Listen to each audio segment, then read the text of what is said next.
Hello kabajamtoota dhaggeeffattoota keenya bakka jirtanitti nagaan keenya isin haa qaqqabu jechaa. Har'a waan haaraa yookiis immoo wanta isin fayyadu tokko qabadhee isiniif dhiyaadheen jira jechuudha. Innis barattoonni digirii fi maastarsii barachaa jirtan akkasumallee PhD irratti barachaa kan jirtan riferaansii akkamitti akka kaa'uu dandeenyu dookumentii keenya keessaa akkamitti riferaansii keenya saayit gochuu akka dandeenyuu fi appilikeeshinii akkamii akka fayyadamnu karaa salphaadhaan yeroo keenya qusachuudhaan hojjechuu akka dandeenyu kan wajjiniin ilaallu ta'a jechuudha. Kanaaf jalqaba irratti wanti nuti gochuu qabnu appilikeeshinii Mendeley kan jedhu Google irraa buufachuu qabna jechuudha. Kanaaf Mendeley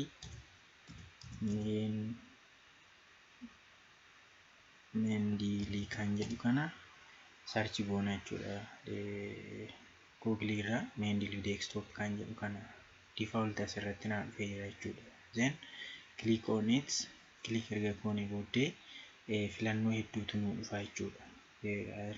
Many choices are available here, so you should be select Mendeley desktop download. Asirraa Mendeley desktop download kan jedhu kana select goona jechuudha. Kana select erga goone booddee Mendeley keenya haala kanaan nu dhufa jechuudha. This is Mendeley desktop. We should be download from this. Click on this download for window. Kanaaf download for window kan jedhu kana select gochuu qabna jechuudha. Amma filannoo hedduutu jira. Yeroo baay'ee default in hojjetan jechuudha warri kaan kun ni hojjeta. Download erga goone booddee kompiitara keenya irratti yookiin immoo window keenya irratti install goona jechuudha. Install erga yeroo goonutti maal nu gaafata? Maqaa keenyaa fi emailii keenya akkasumas paaswoordii keenya waan nu gaafatuuf duraan dursitanii emailii keessanii fi paaswoordii keessanitti galchuun dirqama ta'a jechuudha yeroo kompiitara keessan irratti caantan jechuudha. Erga caantanii booddee haala kanaan kan status bar kana irratti shortcutiin isaa dhufee jira jechuudha. Fakkeenyaaf double click yoon irratti godhe Mendeley desktopin kun naaf banama jechuudha. Haala kanaan isiniif banama jechuudha. Erga caantanii booddee maal sin gaafata? Emailii keessanii sin gaafata jechuudha. Fakkeenyaaf emailii yeroon itti galchutti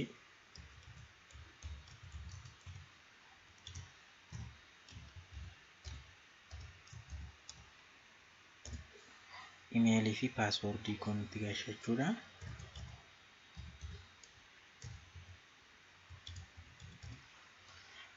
Okay, then click sign in kan jettu kana bakka kana click goona jechuudha. Click erga goone booddee haala kanaan hin banama jechuudha. Mendeley desktopin kuni. Mendeley desktopin kun egaa amma fakkeenyaaf ani duraan fayyadamaa waan tureef PDF hedduun as keessatti argaa jirtu jechuudha. PDF yoon kun kanan duraan saayit gochaa turee fi peeperiin hojjetaa ture keessatti kanan fayyadamaa ture jechuudha. Kanaaf isin peeperii haaraa fakkeenyaaf fuula haaraadhaan isinii banama waan ta'eef harka mirgaa kanarratti maaltu jira?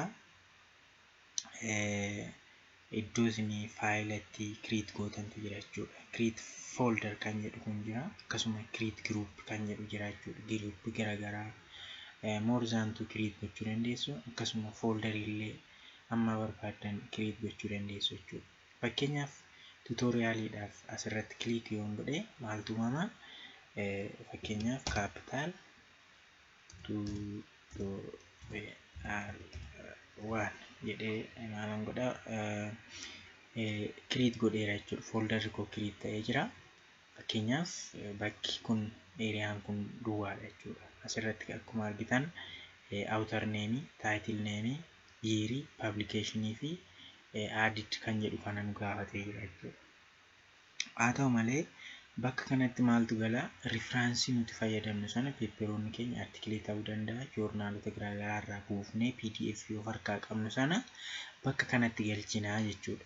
Akkamitti galchina yoo jettanii bakka add kan jettu kun karaa harka bitaa gara oliirraan add kan jedhu jira. Add kan jedhu kanarratti click goona jechuudha. Add click yeroo goonutti filannoo garaagaraatu nu dhufa.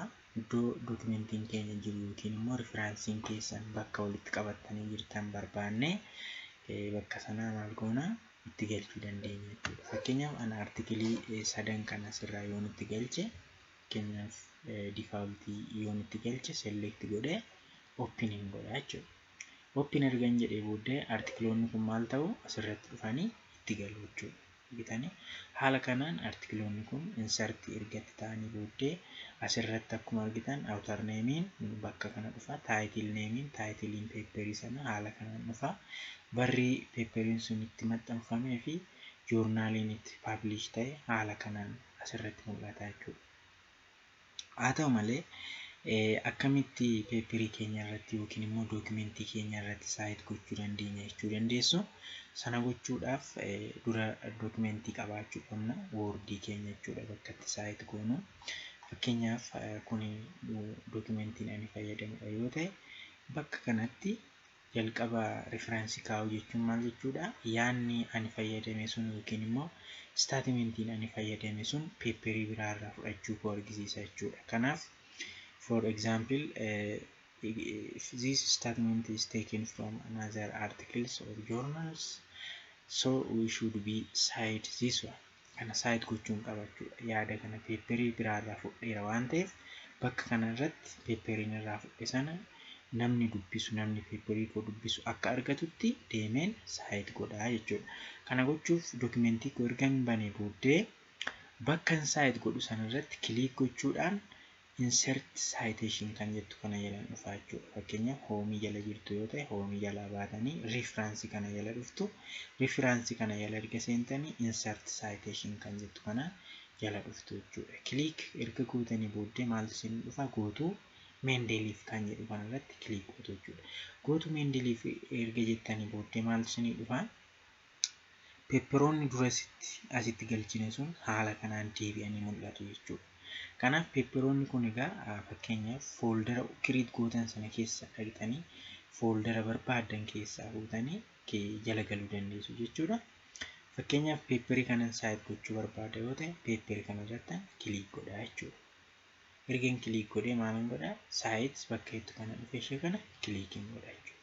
Okay, argitanii akkuma click godheen lakkoofsi 3 dhufeera jechuudha. Fakkeenyaaf duraan dursee asitti saayit waanan godheef asirratti tokko lama jedhee sadaffaa kana irratti paperiin koo saayit ta'ee jira jechuudha.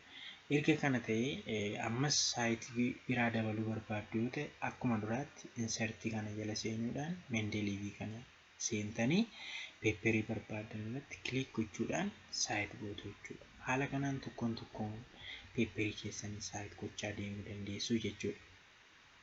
Haa ta'u malee jalqaba kana irratti saayit gochuu yoo barbaadan, fakkeenyaaf gara olii kan irratti dhuftanii saayit gochuu yoo barbaadan akkam ta'a? Ammas asuma deebi'uudhaan gootuu Mendelif jettanii paperii kana saayit gochuu barbaaddu yoo ta'e saayit jettuun jechuudha. Okay, jettanii default automatically maal ta'a? Jalqabarraa kaasee tokko lama jechuun waan deemuuf inni dura tokko ture lama ta'a, inni isin gara oliitti indaganaa referaansii keessan immoo tokko ta'a jechuudha. Kana ofuma isaatii adjust gochaa deema jechuudha. Haa ta'u malee standardiidha, referaansii kaa'uun kun standardiidha. Amma ani bakka kana yoo ilaaltan IEEE kan jedhu kana fayyadamaa jira jechuudha. Haa ta'u malee bakka kanatti click gochuudhaan standardoota jiran kana keessa kan barbaadan irratti click gochuu dandeessu jechuudha. Fakkeenyaaf kana yoon filadhe referansiin akkaataan taa'umsa referaansii kootii hin jijjiirama jechuudha. Asirratti argitanitti yoo ta'e haalli taa'umsa referaansichaa ni jijjiirama jechuudha. Okay, akkuma isin standardii jijjiiraa deemtan haalli taa'umsa referaansii keessanii ni jijjiirama jechuudha. Fakkeenyaaf asitti maqaa awutarii fi bara inni itti kitaabicha maxxanseetu mul'ata jechuudha. Kanaaf standardii kana fayyadamuudhaan karaa salphaadhaan paperii keessan saayit gochuu dandeessu jechuudha. Haa ta'u malee dhumarratti saayit gootanii edda fixxanii booddee dhumarra dhufuudhaan bakka referaansii kana maal gootu?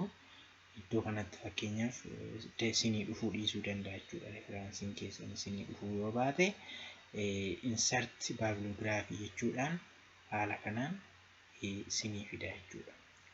Okay, insert bibliography yoo jettan referansii keessan jalatti ofuma isaatii referansii keessan isinii kaa'a jechuudha.